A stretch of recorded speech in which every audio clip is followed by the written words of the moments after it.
तो एक और जहां कई मुद्दों को लेकर सदन में हंगामा देखने को मिला, तो वहीं सदन में जब नए जिलों को लेकर सवाल किया गया तो राजस्व मंत्री हरीश चौधरी ने बताया कि नए जिलों के गठन पर एक उच्च स्तरीय समिति की ओर से तैयार की गई रिपोर्ट की जांच की जा रही है। उन्होंने बताया कि कमेटी ने 20 जनवरी 2014 को गठित कमेटी ने 2018 में अपनी रिपोर्ट प्रस्तुत की थी और अब नए जिलों के गठन पर कोई फैसला वित्तीय संसाधनों और प्रशासनिक जरूरतों के आधार पर लिया जाएगा।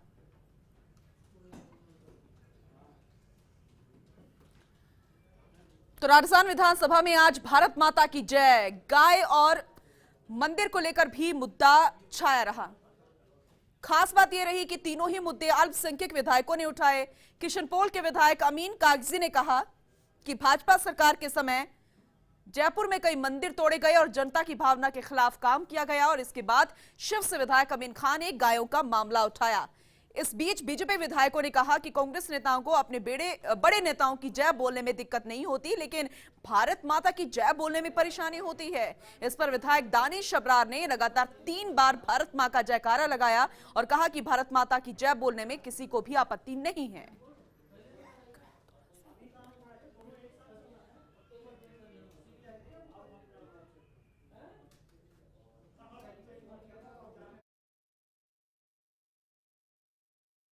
अनुभव ये रहा कि हम पशुपालक हैं बुनियादी। हमारा खानदानी धंधा, अब तो गाय का धंधा खत्म हो गया है, लेकिन हमारा पीढ़ियों से खानदानी धंधा गाय का था। गाय से बैल पैदा होते थे, वो बिकते थे, उससे हमें पैसे मिलते थे। गाय से घी होता था, बाजार में बेचते थे, हमें पैसे मिलते थे। और गाय से दूध, दही, घी खाने को मिलता था। और गाय हकीकत में जानवरों में ये एक प्यारा जानवर है, जिससे शौकत ज़्यादा होती है। वो गाय इतनी मोहब्बत रखती है जितनी इंसान भी नहीं रखता। राजस्थान के सरकार के काबीना मंत्री ने बीकानेर में एक भारत माता की जय बोलते हुए रोका था। मैंने इस पर चर्चा की है कि भारत माता की जय बोलने पर कार्यकर्ताओं पर पाबंदी लगाना ठीक नहीं है। ये हमारा देश है, इसमें सब स्वतंत्र भारत माता की जय बोलने पर। लेकिन उन्होंने भारत माता की जय नहीं बोलने दिया और ये कहा कि सोनिया गांधी जी की और राहुल गांधी जी की जय बोली। कांग्रेस के एक नेता आतंकवादियों के मारे जाने पर रात भर फूट फूट कर रोते हैं, और इसलिए रोते हैं कि आतंकवादी क्यों मारे गए, यानी उनको आतंकवादियों से मित्रता है, आतंकवादियों से लगता है उनकी साठगांठ है, और इसलिए वो रोए हैं। तो देश में भ्रष्टाचार कैसे मिटेगा जब भ्रष्टाचार की जांच ही भ्रष्टाचारियों से करवाई जा रही है। दरअसल ये कहना है मकराना से विधायक रूपाराम का।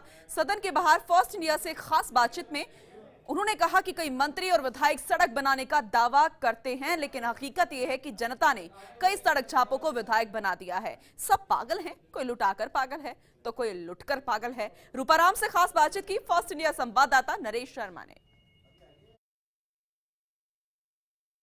राजस्थान विधानसभा में हमेशा हंगामा ही देखने को मिलता है, लेकिन आज देखने को मिला एक शायराना अंदाज, लोक गीतों का अंदाज, और ये पेश किया मकराना के विधायक रूपाराम ने। काफी लंबे समय बाद वो सदन में बोल रहे थे, और जिस तरह से उन्होंने अपनी प्रस्तुतिकरण दी उसको देख के सभी जो सदस्य हैं उनके भी चेहरे खिल उठे। उन्होंने जो सदस्य कम संख्या में सदन में आज मौजूद थे उन पे भी शायराना अंदाज में ही टिप्पणी की। रूपाराम हमारे साथ मौजूद है, उनसे बात करते हैं। शायराना अंदाज आज आपका रहा, और जिस तरह से लोक गीतों की भी प्रस्तुति आपने सदन में दी, खासकर आपने टिप्पणी की जब सदस्यों की संख्या कम थी, किस तरह की वो टिप्पणी थी? आप वो टिप्पणी थी कि संख्या के आधार पे लोकतंत्र जिंदा है, माननीय सदस्य कम है, रूपाराम शर्मिंदा है। क्योंकि सदन की कार्रवाई में जब एक साल में ही हम कहते हैं कि 40-45 दिन सदन की कार्रवाई रखो, 5वें दिन भी माननीय सदस्यों का ये हाल था, तो इस पर मैं चिंतित था।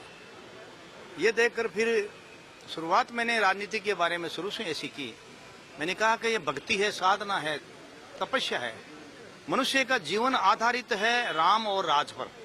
तो ये है विधायक रूपाराम जिन्होंने अपने शायराना अंदाज से आज सदन में सभी सदस्यों का दिल जीता, और एक जो माहौल बना था अब तक जो हंगामे का, वो बिल्कुल दूर हो गया। अब देखना ये है कि आगे जब सदन की कार्रवाई होती है तो वो इन्हीं शायरी के माध्यम से किस तरह जन समस्याओं को सदन में उठाते हैं।